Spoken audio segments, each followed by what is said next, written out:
Hey everybody, it's Jeremy.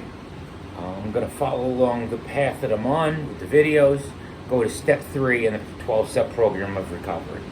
And these can be used there are numerous anonymous programs out there, AA, NA, GA, debtors, ones relating to sex.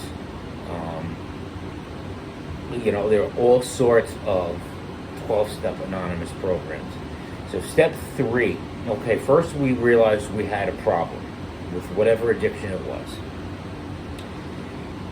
Second was, and there has to be a better way. There is going to be a better way, even if I don't fully know what it is, there is a better way. And in many cases, people say, if you have trouble with the God thing, go along with the rest of the program. You came into AA believing it might work. So follow I say AA, or a GA, or whatever it is, whatever applies to you. You believe that this program might work. You obviously believe that there is a different way out there. As hard as it may be to believe, I didn't realize that at first either. It took me many years to realize that. I heard people said it in meetings 1,000 times. Still didn't get it. But obviously, in many cases, when a person first goes into any anonymous program, there is that small seed of hope or faith or whatever, belief, whatever you want to call it, that program might work. Person doesn't go into an AA meeting or an NA meeting because they're wonderful, because they're at a wonderful spot. They need help. They believe it might work. So to go along with the rest of the program, and part of that is the realization as I'm going through the 12 and 12. I'm going to look up the prayer, and it says the wording is optional. You can believe whatever you want to believe in is a power greater than yourself. The one of my old sponsors used nature, and he would take me out to the boardwalk where we lived along the ocean and say, Jeremy, can you create that? No, look at that ocean and the beach and look at it and the sun and how beautiful it is. Can you do that? There is obviously a power greater than you. So that's what we're looking for. I can't make the earth in 1 day or 7 days, whatever you want to say. I didn't give birth to myself either. So that's what it is. There are other things in play that we don't always see. Now, thankfully, I know this applied to me, and it may apply to you. It's wording is optional, and you can believe in whatever you want. You're on a journey.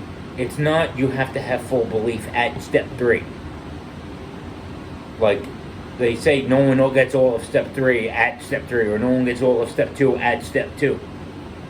And that first one is the one that has to be 100%. We're powerless over our addiction or over our insanity. Third step prayer. God, I offer myself to thee to build with me and do with me as you wish. Relieve me of the bondage of self that I may better do thy will. Thy will. Take away my difficulties that victory over them may bear witness to those that I would help of thy power, thy love, and thy way of life.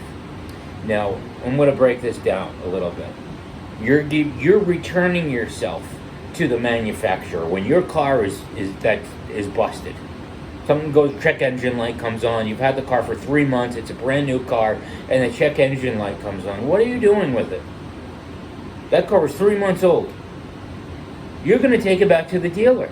That just makes sense. So you're returning yourself to the manufacturer. At this point, you have a flaw, an addiction. I say you, that does include me. So we have a flaw. And we have to return ourselves to the manufacturer. Whatever you want to say it is, it could be Buddha, Allah, or Moses, or Jesus, whatever you come to. And it does not have to be the God that you were raised with either. It's your choice. God as we understand him. You're basically broken down in life. You're done. You're at your bottom, your low point, I hope, to build with me. You're being rebuilt. God's going to take you apart, and he's going to put you back together in a better way than you were originally. Relieve me of the bondage of self. those insane thoughts, the pity, the woe is me, I hate myself, this, that, and the other thing, the anger, whatever it is, the jealousy. There's something in me that I don't like. Please remove that from me so that I may better do thy will. So this is where we go from being a faulty engine or bad brakes in the car. You're getting new brakes. You're going in to get brand new brakes. God is going to take away, I'm going to say this clearly, that your problems, and I believed this at first, and I was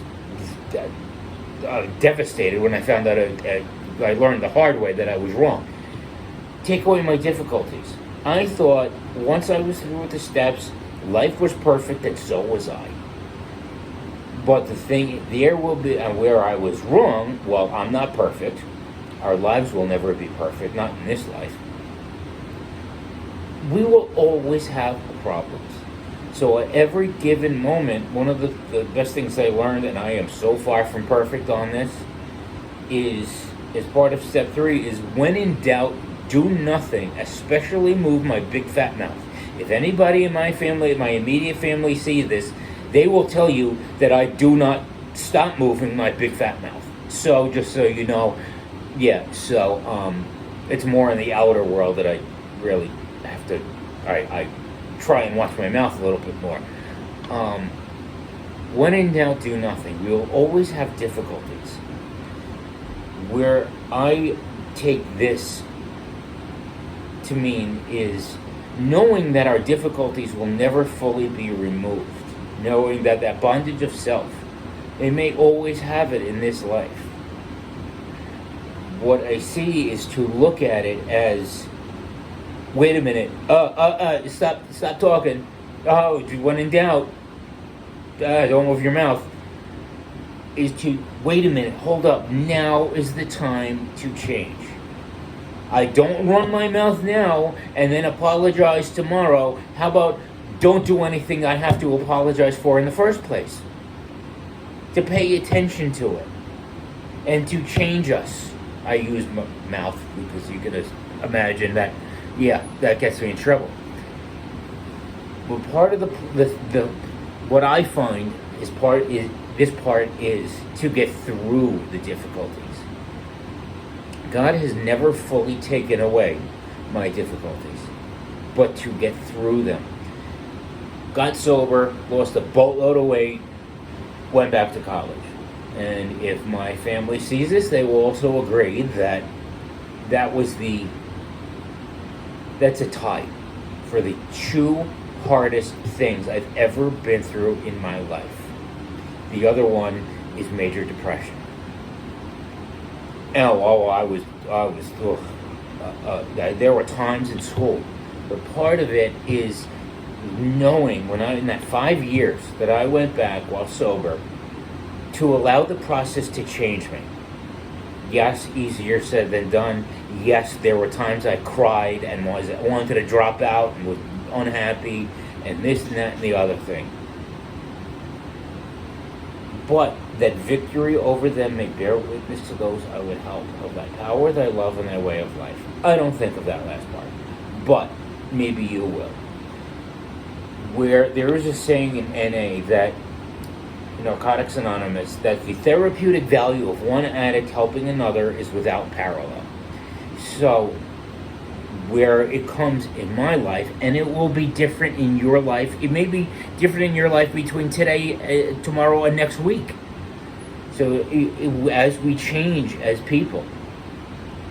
When I went back to school, there was a woman, if she ever sees this, that I was so scared of going back. I was the wolf, the anxiety.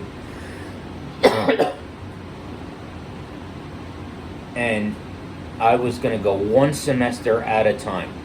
If I was doing well the first semester, good, I'll go back a second. And if I wasn't, I didn't go back. Every semester. Second semester, same thing. If I was doing well, I'd go back a third semester. If not, I don't go back. And through that process of changing, of learning how to, I paid for it cash.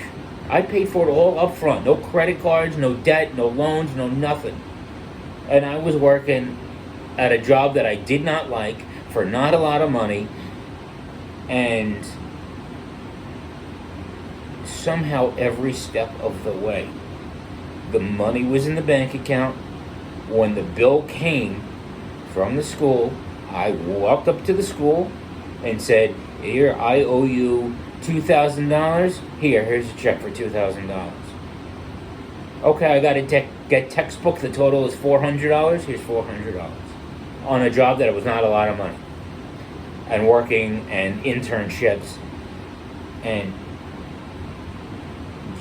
once you take that first step to go along, that first action step, this in my opinion is preparing us for the action.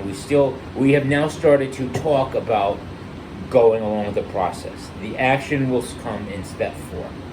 We have to take that leap of faith. We have to daily. Now, I will tell you that I am sober for more than a year, and won't tell you how many. To this day, and it's come up recently, it's come up a lot actually in the last 2 years, since I moved from New York to somewhere else. In the morning, getting my head right. How do I get my head right? Having a little table where I eat my breakfast. It's looking at the TV, and to sit. Do I do it every day? No, I am not perfect. There are times I don't feel like it, I don't want to, I'm in a rush. Every day to learn something. One of the best things I learned out of going back to school was not the subject I was studying, which was nutrition.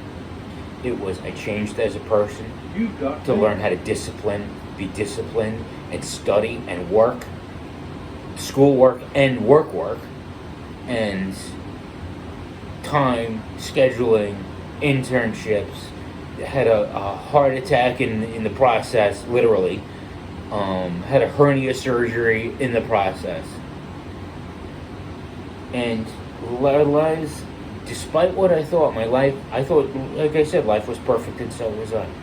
That is not the case. Step 3 is if you've ever seen The Matrix, the end.